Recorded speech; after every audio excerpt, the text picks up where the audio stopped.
So welcome everybody to the Community Pharmacy Lancashire and South Cumbria webinar. We're going to have a focus of managing common conditions safely for our paediatric patients today. So for those of you who don't know, my name is Linsey Wilson and I'm the Healthcare Development Manager at CPLSC. I have quite an extensive background in nursing, particularly in the specialism of paediatric patients. I've sort of done clinical, non-clinical, primary, secondary and tertiary, really, I suppose. So we'll work through the PowerPoint today. Any questions you've got, please direct them to the chat. I've left some time at the end to cover any questions that we've got, and any that we don't get round to, I don't want to keep you any longer than an hour because I know we're all really busy, so I'll just cover them in the chat. As I'm going through, we've got the lovely Emily on as well from the team. She'll be popping some links in the chat. So anything that I'm referring to on the slide, the link will go in. There's some really, really useful links for you to save, whether you want to print them, pop them on your desktop, stick them on the walls. They are quite good to refer to. So we will get going. So of course, our 7 common conditions that we see probably on a daily basis, all of which really apply to children except the one, except shingles. So you could see any of these common conditions at any given day. And I know most people are really confident when, doing consultations with adults, but a little 4-year-old tornado comes into the room and it's a whole different kettle of fish. So hopefully by the end of the session, we'll have a little bit more confidence in spotting some common conditions, the consultation principles for children, which can be slightly different, and then we'll do a bit of a focus on the end documentation as well, which is obviously paramount when we're doing any sort of consultation, but particularly for children. So for all of your 7 common conditions, you should be familiar with the clinical pathways. You can print these as physical copies or you can save them on the desktop, and they're actually quite interactive. So these are really useful to have up, particularly if you have a rotation of staff, and then that's really easy for them to refer to. So they all look very similar. I know they're going to be pretty small on your screen at the minute, but I thought I'd just pop them in here just as a bit of a reminder. You're just having a look for how your child is presenting and having a look for what gateway criteria we can lead them down when they might need referring. So they're really useful to have up. So as well as our common conditions, obviously there's a huge extensive list of minor illness symptoms that could present as walk-ins or present as referrals from the GP, NHS 111. So it's really important that we're not just focusing on those 7 common conditions, which we're probably very comfortable with, but it's just bearing in mind that there are all of these different minor illness symptoms that children could present with, and it's just knowing how to deal with those and which pathway to push them down, I suppose. So don't forget, we've got our pharmacy first supply service, which is absolutely fantastic, allowing a supply of over-the-counter medication to those who don't pay for the prescriptions. Naturally, any child you see doesn't pay for their prescriptions, so they will be entitled to free medication. And obviously these support the most common minor illness conditions on the LSC agreed formulary, which it's fantastic that as an area we have this available to our patients, and particularly we've got many pharmacies and many of your teams will come across patients every day that perhaps are from areas of deprivation or would otherwise be disadvantaged. So this is absolutely amazing. So just having a little look at the formulary, it includes all sorts of things: allergies, hay fever, athlete's foot, bacterial conjunctivitis. We'll cover that in a little while. That's a huge one. Once one of them in nursery's got it, they've all got it. Bites and stings for the summer. Just be careful for all of these, obviously, that we're looking at the age restrictions as well. Head lice. So many parents aren't aware that they can get free treatment for head lice. And again, once one of them's got it, the whole household's got it. Colds and flu, which is still absolutely rife at the moment, so you're probably seeing a lot of those. Cold sores, headaches, nasal congestion, massive one as well. Constipation, please be really wary with constipation and children. Again, we'll cover that a little bit more in depth later. Dermatitis, I am going to do a separate session on paediatric dermatology, so don't panic when you don't see much coverage of that during this presentation. There's just so much to cover. I'll do a separate webinar on that, so keep your eyes peeled for the date and things for that. Diarrhea, again, I'd be really cautious prescribing things for diarrhea for children. Earache, we see all the time, so your paracetamols, your ibuprofens are covered in there. And again, you know, we're just making sure that we're given age appropriate solutions for them. Indigestion and heartburn, again, I'd be a bit cautious of that. Scabies will be covered. Teething, your paracetamol, your ibuprofen. We don't particularly tend to guide down the route of, you know, topical teething gels and things like that. There's actually no evidence to say that those work. Threadworm and vaginal thrush. So we can provide over-the-counter medication for all of these minor illnesses. Join this link on your phone. Me? Yeah. What was that, sorry?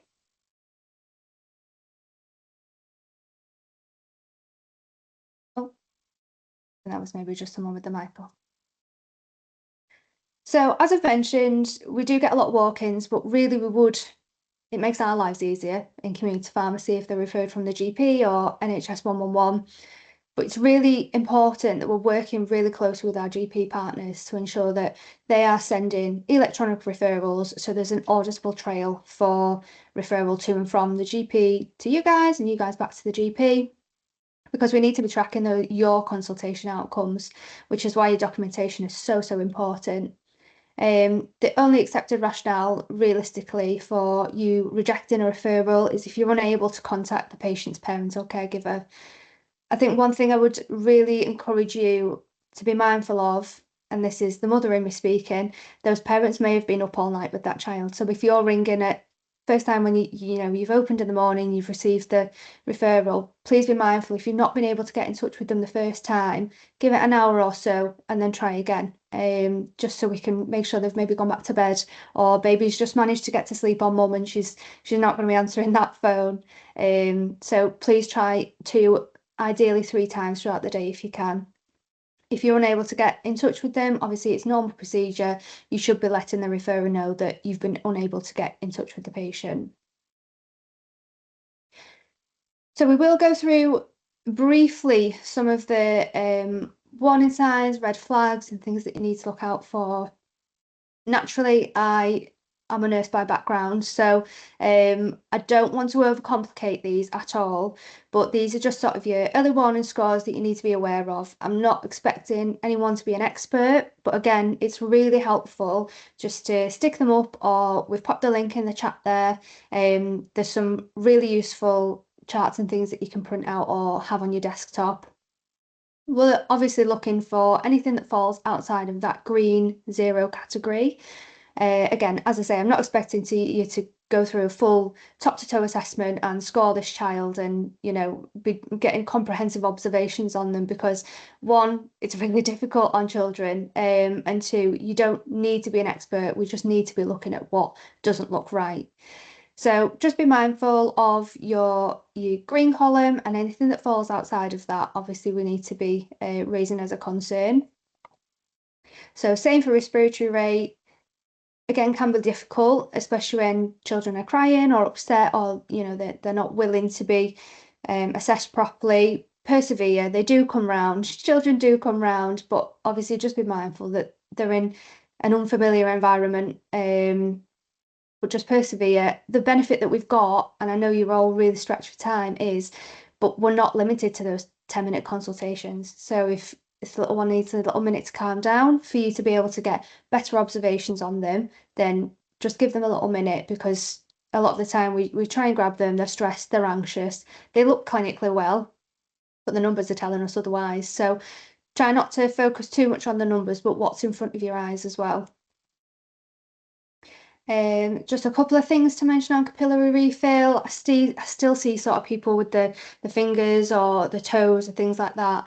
We really want to be gathering capillary refill centrally. So thumb on the chest, press for 5 seconds. Naturally, we don't want to be leaving any marks. And then once we're removing, we want that blood flow to be coming back in under 2 seconds. Signs of dehydration in a child are obviously red flags. You've got your sunken eyes, your dry lips. You can tell really obviously with a child. Younger babies, we've got the sunken fontanelle, dark circles. So if we're seeing any of those, obviously we need to be referring that on to urgent care. Conscious level, if anybody's coming to you and they're not alert, that's obviously a huge red flag and a cause for concern. So we're referring them straight on or supporting parents to urgent care. And blood pressure, notoriously difficult. I was a renal nurse for 4 years, and I know how difficult it is to get a blood pressure on a child.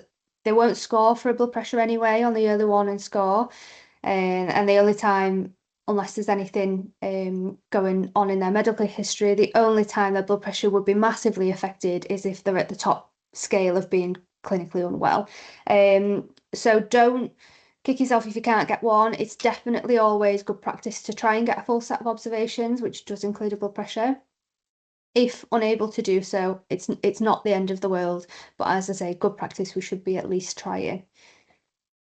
And our saturations guide. So most of you probably got the crocodile clips that you're going to gather all of this heart rate, saturations and everything with. So ideally for children, I know in adults it's 92% and above, but for children we want 95% and above ideally, unless there's any comorbidities going on, which parents should disclose to you in the initial information gathering of your consultation, which we'll go through in a second. If we're sitting at sort of anything less than 95%, really chesty, really coldy, really sort of bunged up, I'd sort of be thinking, right, let's just skip the GP. Let's go sort of more down the urgent care route. And then obviously anything less than 92% and above is a clinical emergency. So I'd be ringing 111 at least, depending on the time of the day. We'd be contacting 999 for that. So a really helpful system to refer back to is this nice traffic light system. It gives you all the answers. So anything in your green box, you're sort of thinking, yeah, that's fine, we can manage that. You don't need treatment, or for something like a mild case of tonsillitis, we think, yeah, we can cover that with some antibiotics. Anything in your amber, you're sort of thinking, yeah, there's definitely something going on here. We just need to try and pinpoint whether you need referring back to the GP for a further review, or whether you think a course of antibiotics and appropriate safety netting, which again we'll go into soon, would cover the patient. Any red flags we're referring straight on. So fever in children is a massive one. So you probably see children, whether that's family or patients, coming into you with fevers regularly. Really common, usually viral. But it seems to be the general consensus from my experience that children get a temperature and parents think they need antibiotics, they've got an infection. There's been so much work on sepsis that I think the fear of God has been put into parents sometimes, and as soon as they spike a temperature and they can't seem to get on top of it, that's it, and it's panic stations. During COVID, obviously there was the different guidance given on what counts as a temperature. So we wouldn't be classing anything that's below 38 temperature. I know 37.8 was sort of the clinical guidance during COVID, but 38 and above is a temperature. But it's really important to be considering the history that the parent's giving you as well. If they just had their immunisations, they're probably going to spike a temperature. Teething, again, there's no definitive clinical evidence to show that teething does cause temperatures, but again, as a mother, as a nurse, teething does cause temperatures. This is why a good history is really important. Some children may have a temperature and be completely comfortable. I've seen children with a temperature of 39.6 running around and absolutely fine. So it's just, again, that education for parents that antibiotics isn't the first port of call for this, and we don't particularly need to jump in and treat a temperature. A lot of parents seem to think that as soon as they spike a temperature, give some paracetamol, bring it down, Your body's doing the work that it needs to do. As long as they're comfortable and they're content, eating, drinking, I'd be happy to say, let's just let their body do what it needs to do. If you're not managing to get on top of it or it's not coming down with the antipyretics, then we need to be doing something about it. Another thing I've seen whilst I'm out and about on visits is thermometer types. So I've seen a lot of pharmacies just with the forehead scanners. They're just not very reliable. Again, they were great during COVID because we were trying to limit that patient physical contact, but they're just not very reliable at all. What we want really is the tympanic, which goes in the ear. However, be really cautious that children under 6 months, we shouldn't be putting a tympanic thermometer in their ears. Their ear canals just aren't big enough and they're so soft and tender that we can actually cause damage. So if we can't use that, obviously for age, then we're going for the thermometer that goes under the arm. Again, not as reliable as a tympanic, but patient safety has to come first. And we don't want to be causing any injury or anything like that whilst trying to get a temperature. So managing these fevers, you've got your paracetamol and your ibuprofen when suitable. Please be cautious with ibuprofen, obviously for your younger children and babies. We don't want to be giving any renal patients ibuprofen. So again, really clear history is so important. If they've got a reduced intake and they say, oh, well, yeah, they've not eaten properly all day, or we're managing water, we're managing juice, etc. If they're not able to keep at least a biscuit in, or they're not drinking any milk, any dairy that's going to protect their stomach, we shouldn't be giving ibuprofen. Similarly for chicken pox, ibuprofen can deepen the pox and make the scarring so much worse. So we don't want to be giving ibuprofen for chicken pox neither.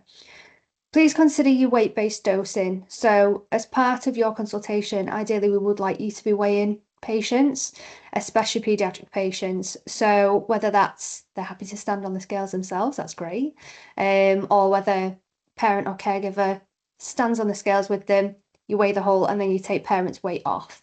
Ideally, we don't want to be guesstimating or estimating weights, or age-based dosing can often be quite off dependent on the size of your child. I've met many children of 10 years old that weigh probably the same as a 4-year-old, and similarly, I've met 10-year-olds that weigh maybe what a 15-year-old would. So we don't want to be overdosing based on weight. And similarly, we don't want to be underdosing because that paracetamol or ibuprofen's not going to be having the effect that we want it to have.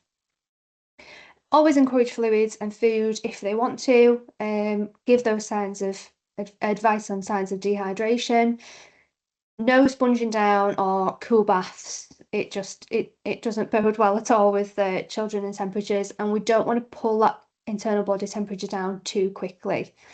One thing to be mindful of is your febrile convulsions. So often children below the age of 5, if their body can't deal with the temperature that they're experiencing, it can cause them to have what parents will describe as a fit. It's not a fit, it's not a seizure, it's a febrile convulsion. It's your body just expelling that internal temperature. Obviously, any form of history that includes any seizure activity, we will be referring on. But it's just something to be mindful of if parents are coming in and saying, oh, they've had a fit. It's likely not. It's going to be a febrile convulsion.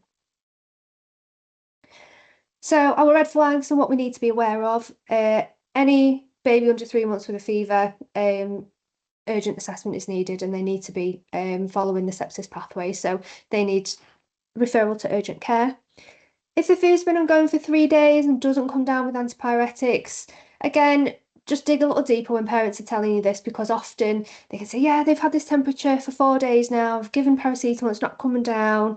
They've given paracetamol maybe once or twice sporadically and don't feel like there's any improvement. The body's just working to get rid of whatever it needs to get rid of often.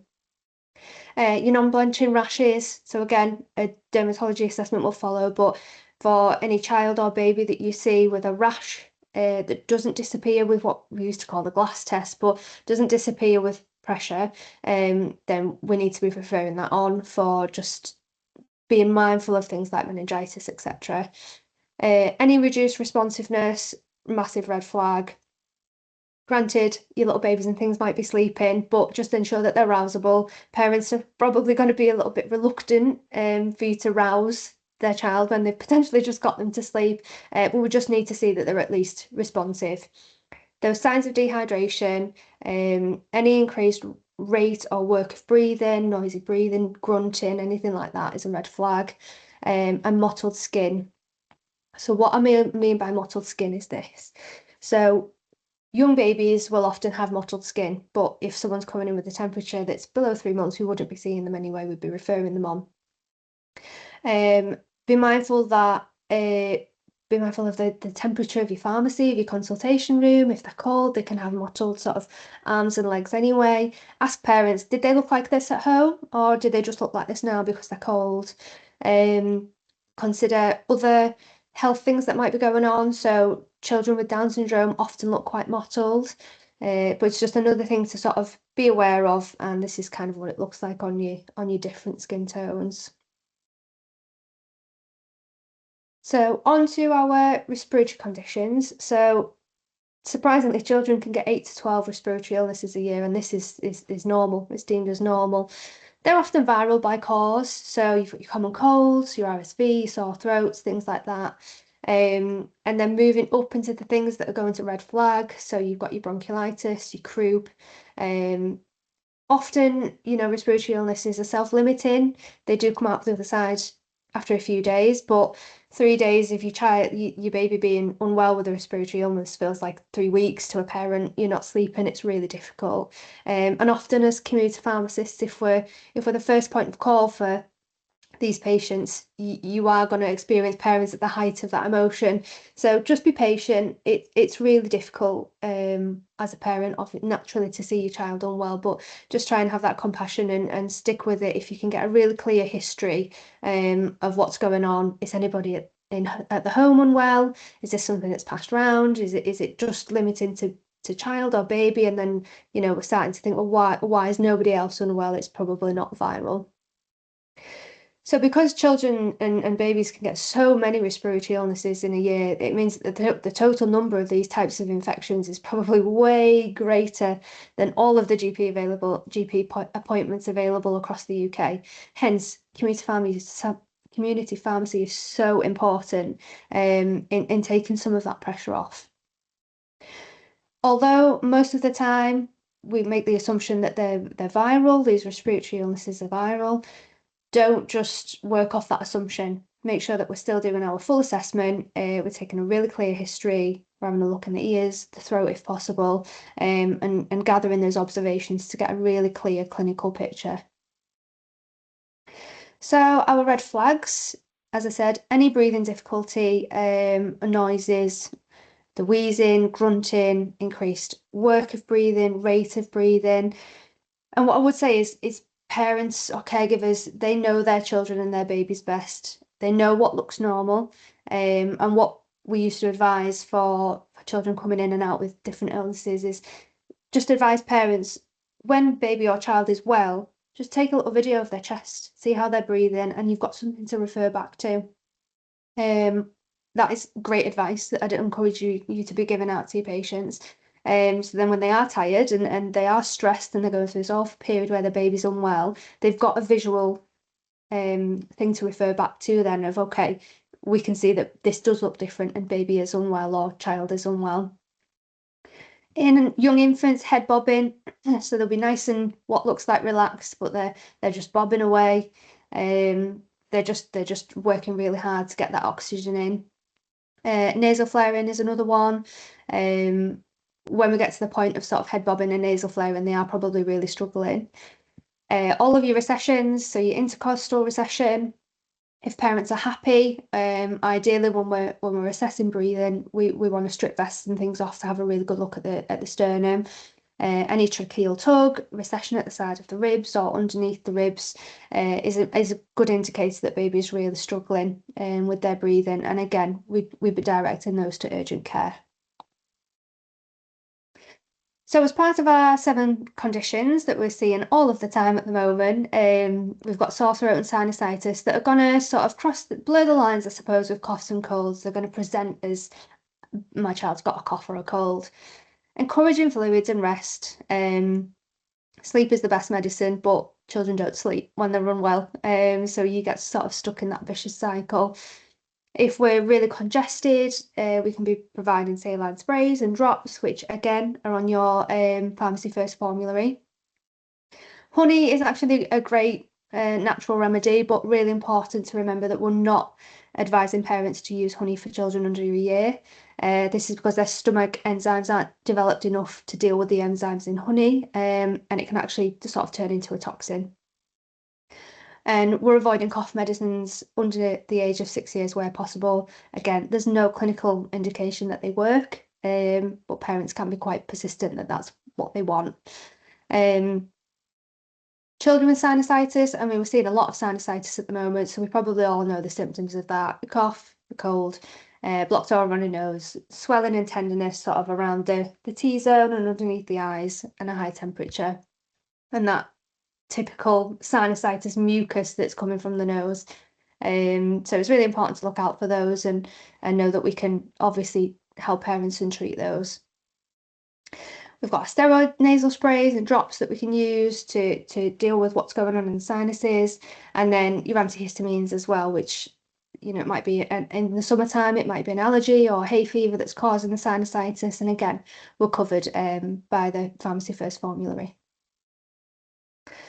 So ENT conditions is another really common one. Children coming in with ear pain all the time, sore throats, laryngitis, tonsillitis, strep, glandular fever, etc. So again, we know sore throat we can treat for 5 years and older, and our earache is 1 to 17 years. I know we have had a bit of difficulty at the moment with referrals coming in for people that fall out of this, out of sort of the remits of what we can treat. Again, it's really important, work with your GP partners or whoever is referring in and just give that advice and guidance back that we can't see this patient because, rather than just sending the patient away to ring the GP and then be told that they need to ring again at 8 in the morning or whatever process they've got. It's about supporting that patient to get the treatment that they need. So although you can't provide it, please just be compassionate and just try as much as you can to guide them in the right direction rather than just turning them away and sending them back to the GP. So when we're looking at some of our ENT conditions, it's really important to know what a normal ear canal and eardrum looks like in comparison to an abnormal one. So I tend to like to use this image because it's as simple as we can be, but you can see the differences. So if you see on the right there, we've got a lovely pink perfused eardrum there. We've got a lovely cone of light down on the right-hand side there. That looks really healthy and that's fantastic. So the first stages of sort of your ear infections would then be what is shown in that abnormal image there. So there's some swelling there, there's some redness, we've got a reduced cone of light. And you're looking at that and thinking, yeah, we're going down the ear infection route there. I have had some conversations with people on visits and on the phone recently, just querying what do I do if a patient comes to me, and this can be, you know, of any age, and they've got so much gunk essentially coming from their ears and I can't get the otoscope in. Don't. So part of your assessment, I suppose, is the external of the ear before you even need to have a look inside the ear. So if you're seeing any swelling, redness, discharge from the outer ear, you know immediately that this patient needs treatment. So we've got the picture of the discharge coming out of the ear there, and then if we look below, if you're inserting your otoscope and you're seeing anything like this, any bulging in the eardrum at all, that's guiding us to a perforated eardrum. There's not a lot of treatment for a perforated eardrum, to be honest, other than we can obviously provide the antibiotics for the infection in the first instance. Once we're on top of that, then it would be a referral to ENT to see the extent of the perforation. If you're seeing any tears or bleeding or anything like that from the eardrum, again, that's an urgent referral back. Often children that especially babies, they can't tell you that they've got earache. They can't tell you what's hurting. Again, it's really good history from parents. Have they been a bit wobbly on their feet if they're walking at the moment? Have they been a bit clumsy? Are they not listening to you? They're at a high temperature? Are they sort of like itching, pulling at their ears? So it's all those little things that until you ask the questions, parents don't think it's relevant, I suppose. And they go, yeah, actually, they have been really clumsy over the past few days. Or, yeah, he's really wobbly and I've not been able to figure out what it was. And now he's got this cold and he's unwell. And you're putting the pieces of this puzzle together and obviously realising that they likely do have an ear infection. Most ear infections usually do get better by themselves. So within about 3 days, if you've not seen any improvement, I'd be waiting the 3 days unless you've seen any real swelling, discharge, etc. If it's just a little bit red, you start to see a little bit of swelling, but you think, I'm not convinced yet. Try and encourage parents to wait the 3 days. Again, we don't want to be rushing in with antibiotics all the time, and that's where the counselling and the education comes in for parents a lot of the time. So unless those red flags are present, I'd be giving it that 3-day window to see if it clears itself, ideally. So on to our throat infections. So I've just covered a couple now. Obviously, you do come across like your glandular fever and things like that, usually in your older teens. But we'll focus on just tonsillitis and quinsy for now, just with the time that we've got. So it's quite a severe picture of tonsillitis, that actually. So what we're looking for is obviously those pockets of pus on the tonsils, swelling, redness, difficulty eating, drinking, and we can naturally treat that as one of our 7 common conditions. However, if a patient comes to you and they've got this complete imbalance, complete asymmetric tonsils, one of them is completely occluding the airway, we know immediately that that's a quinsy. Now, quinsy is a medical emergency. It's likely going to need steroid and draining. So if we're seeing this, again, referral into urgent care as a matter of urgency, really.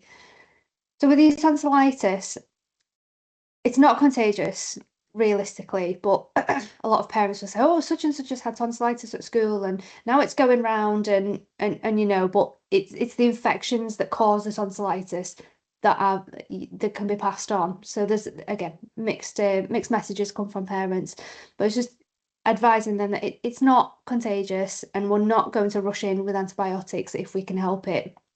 So if we're just looking at the throat, we've got some redness, we've got some swelling, you know, we're starting to think, is that a couple of pus pockets forming? We want to be waiting a little bit unless we're dead certain and they've got really horrendous tonsils. We want to wait sort of the 5 days really to see if that is going to develop or whether the body's going to do its job and fight off that infection. So when we're thinking about tonsillitis, throat pain, we're looking at the fever pain score. People who are most likely to benefit from antibiotics are going to have a score of 4 or 5.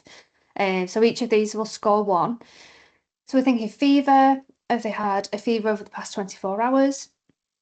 Your purulence, have they got the pus on the tonsils? Have they come rapidly? Have they come within the first sort of 3 days? If they're coming within the first 3 days, it's come on thick, it's come on fast, they're really uncomfortable. It's unlikely that you're going to get patients that have come on day 2 of just having a sore throat and it's just a sore throat. Inflammation of the tonsils, is it severe? We would score if it was. And if they've got no cough, no cold symptoms, so that usually, you know, indicates that, yeah, we've got bacterial tonsillitis going on in there, and it's not a viral cough, cold and sore throat. So our red flags, mastoids, swelling, any visual disturbance, severe unilateral pain. So if parents are saying they can't eat, they can't drink, it's often just a nice opportunity for you as a clinician to say, would you mind trying to have a drink for me? Because a lot of the time parents are trying and they're not interested, but for whatever reason, if we ask as a clinician, they will have a go. Obviously if they're unable to swallow, unable to keep fluids in, then that's grounds for an urgent referral, because then we're going to go down the dehydration route. Any children under 2 years with bilateral infections or those that have got severe symptoms, straight back to the GP, as they do have the tendency to decline quite quickly. Another common one that we will be seeing is bacterial conjunctivitis. Again, that's one of the things, little hands and they're rubbing their eyes and they're spreading it around the nursery or school or the family. It is really common. So when we're looking at bacterial conjunctivitis, we're looking at the yellow pus, the crusty eyes, the irritated, they're red, and it will usually spread to both eyes, which is really unfortunate because they're just rubbing their eyes and they're really uncomfortable. If someone's coming to you with their child and their eyes are red, they're itchy, you can't see any evidence of sort of like a stye or a blepharis, and you're sort of thinking, will this develop into conjunctivitis? Again, you don't need to rush in with treatment. You're more than welcome to say to parents, manage this at home for now, warm compress, making sure you bathe in the eyes regularly. But then obviously if we are developing into that stage, in those stages of bacterial conjunctivitis, we can use our pharmacy first supply service for those children over 2 years old. Any children under 2 years old with bacterial conjunctivitis, again, we're referring that back to the GP. It's not urgent, but they'll need to be seen by the GP to initiate treatment for that. So one of the things I really want to touch on is safeguarding. So we've got so many vulnerable children and young people out there, and you can't always take what you're being told at face value. So the key things that we're looking for any safeguarding concerns is inconsistent history. I always like as a clinician to offer children of speaking age, to be honest, the opportunity to tell me what's going on, give them that opportunity to speak freely away from the adult that they've come with, whether that's mum, dad, auntie, grandma, whoever it might be. And that's also building their confidence in you as well and speaking for themselves and advocating for their own health. Frequent attendances. Again, this is why it's so important that we and GP partners are working really closely together to make sure those electronic referrals are submitted. So we've got that really clear auditable trail of where these children are presenting and why. So if they're attending frequently and we're sort of thinking, okay, you've been to this pharmacy and I can see that you've been somewhere else, or you've told me you've been somewhere else. Why are you hopping? Why are you sector hopping? Any delayed care seeking. Naturally, sometimes when we're telling parents we're giving them that safety netting to go away and wait the 5 days, we then can't count that as delayed care seeking because they've come to us in the first instance. But if somebody's coming to you and they've said, okay, yeah, my child's had thrush for 7 days, and you think, well, why have you not initiated treatment for that sooner?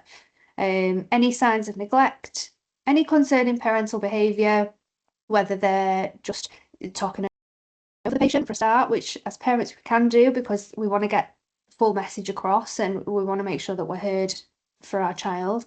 Any concerns about intoxication, controlling coercive behaviour, anything like that.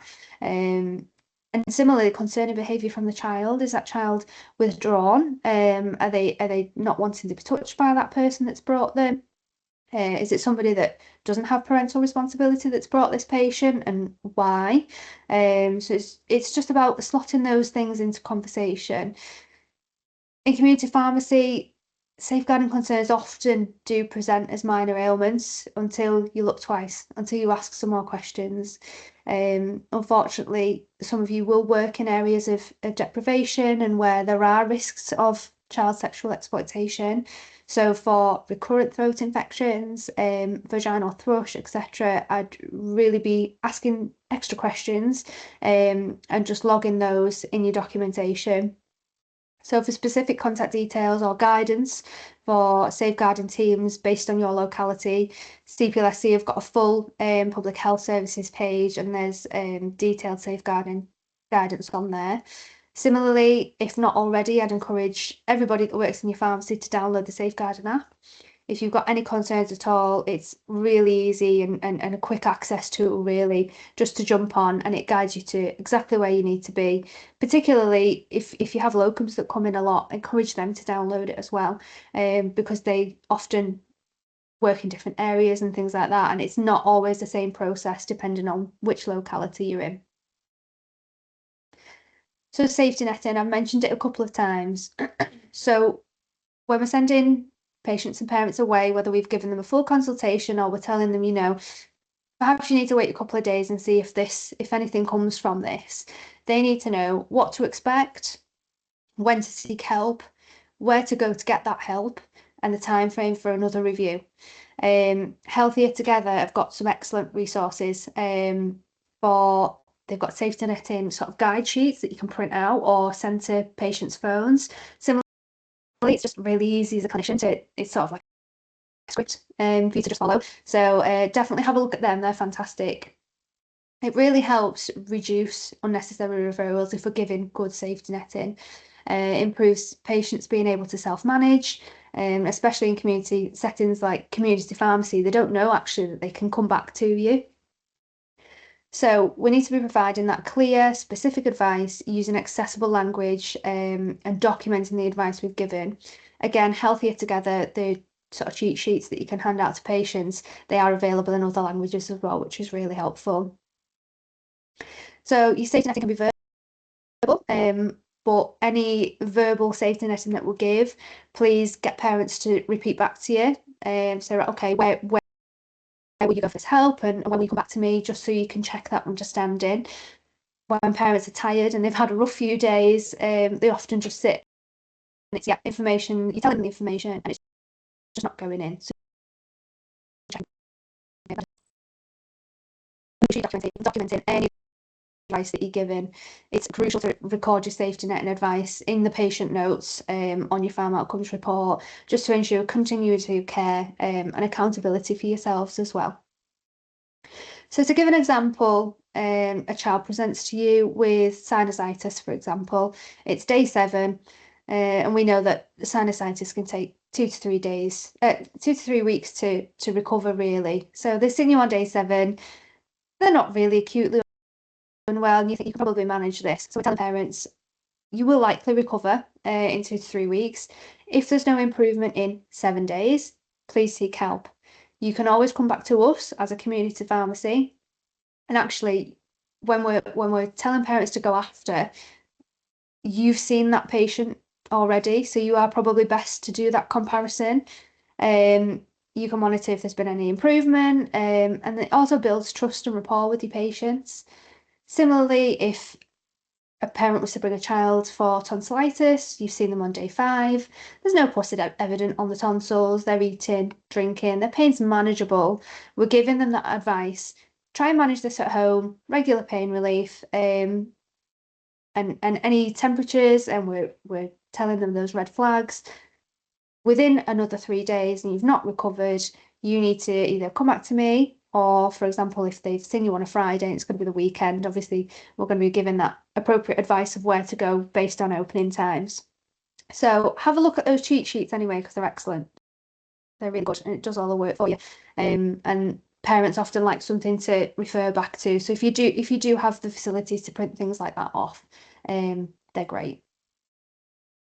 So when we're talking about referring patients on, obviously we're aware of where we can. It's just being mindful of when we're giving that advice. So if I'm saying to somebody on a Thursday, if you've not improved by 3 days, I need you to book back in at the GP, they might wait until the Monday to book back in with the GP, and that extra 2 days could obviously mean that they're quite clinically unwell by the time they're reviewed. So giving that advice of A&E for your emergencies, there's out of hours, 111 is great. They'll direct and do the sort of service finding for you. But the NHS service finder link is great. If you download that onto your desktops and things like that, it'll give you all the services in your area that you can refer on to. If it's known that any of your patients have used your service as a community pharmacy twice within a month, the same symptoms, so they're coming back twice for an earache, twice for tonsillitis, etc., we'd be referring them back to the GP just for a bit more treatment and a bit more investigation into what's going on. Why are they getting repeat ear infections? Why are they getting repeat tonsillitis? Are we looking at, a tonsillectomy? So I've talked a lot about documenting thoroughly. We'll whiz through this because I know that we're cutting into question time. As a nurse, I've always used SBAR. I'm not saying that you have to use this model. I just think it's really simple. It works really well for if you're referring back to the GP, whether that's on your pharm outcomes or by NHS mail if you've got to, or you're ringing up. Everybody's just on the same page and we know what to expect. If documentation is something that you struggle with, or you think you could do with just brushing up a little bit, there's a great module on CPPE called Documenting in Patient Clinical Records, and that is a great one to do, and obviously it counts as your CPD as well. So for situation, what's happening right now, ensure all the patient details are right, age and weight, please, for our paediatric patients. How long have their symptoms been going on? Who's present? Do they have parental responsibility? So for example, we've got James Jones. He's a 3-year-old male. He's 14 kilograms. 2-day history of a fever and cough. Mum's present and she has PR. Background, any relevant clinical context. So past medical history, any medication we're on now, including paracetamol, ibuprofen that they're given in the day. Immunization status, if age appropriate and relevant. Any previous similar episodes and any safeguarding concerns. So we're documenting no past medical history, immunisations are up to date, paracetamol given 4 hourly today, and I've got no safeguarding concerns with the history. Then we're moving on to assessment. So this is your clinical impression. Granted, your clinical impression may be slightly different to somebody else's, and the clinical impression you have on day 2 of the illness to day 7 could be completely different because that illness has intensified since then. So we've excluded any red flags, or we've noted any that are present, our observations that we've managed to get, your clinically judged diagnosis, and any reasoning for that. So my patient was alert, interactive, drinking fluids, no breathing difficulties, blanching rash to the chest, which we're not concerned about because it's blanching, likely to be viral upper respiratory tract infection. So it doesn't have to be correct. You don't have to be spot on the money every time, but from what you're seeing and the history you've got, you feel that it's probably a respiratory tract infection. And recommendation, what's the plan? A really clear plan for parents. So we've given advice, we've supplied them with whatever medication we've given them, we've given really good safety netting and a referral if needed. So for example, we've advised 180 milligrams of paracetamol for fever discomfort. Again, we're treating the discomfort, not the fever number.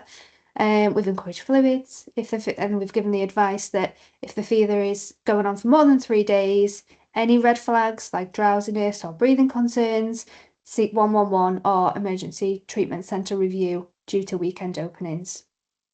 So we don't need to be documenting reams and reams and reams. We just need to be covering ourselves as professionals, as well as giving whoever's going to be reading those notes a really good picture on what you've seen on the day. So if they were to go to an energy treatment centre to pull the records, or they would go to the GP the following Monday, that GP can be really clear on what you've seen on the day, what advice you've given, and what they need to do from there on. But yeah, have a look at that CPPE module because it is actually really good. It gives you really clear examples as well. So as I mentioned, following on from this, we've not covered dermatology, chickenpox, impetigo, anything like that in this session, just because there's so much to cover. I've just tried to squeeze as much as I possibly could into this one. So keep your eyes peeled for that one. We're looking at hosting that sort of after Ramadan, give everybody time to celebrate Eid, and then we'll post the date for that one. So make sure you're on the socials and newsletter, etc., and you'll get the date out for that. So then that leaves us, whistle stop tour, but 10 minutes for questions. So if anybody has any questions, feel free to stick your hand up or pop them in the chat and I will do my best to answer them.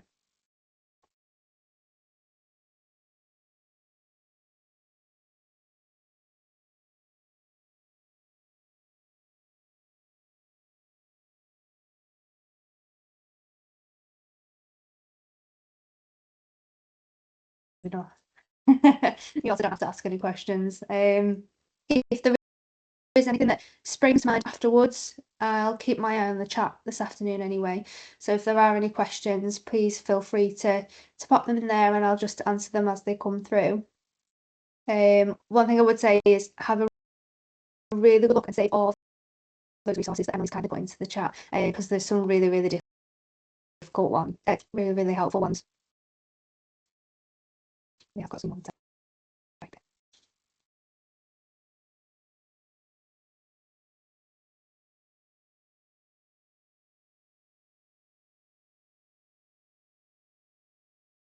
So they are on, let's go back, I think I've got a link. The cheat sheets for your safety netting. So if we, I thought I had a link, oh yeah, they're in there. So they're your Healthier Together ones. I'll repost that into the chat and then you can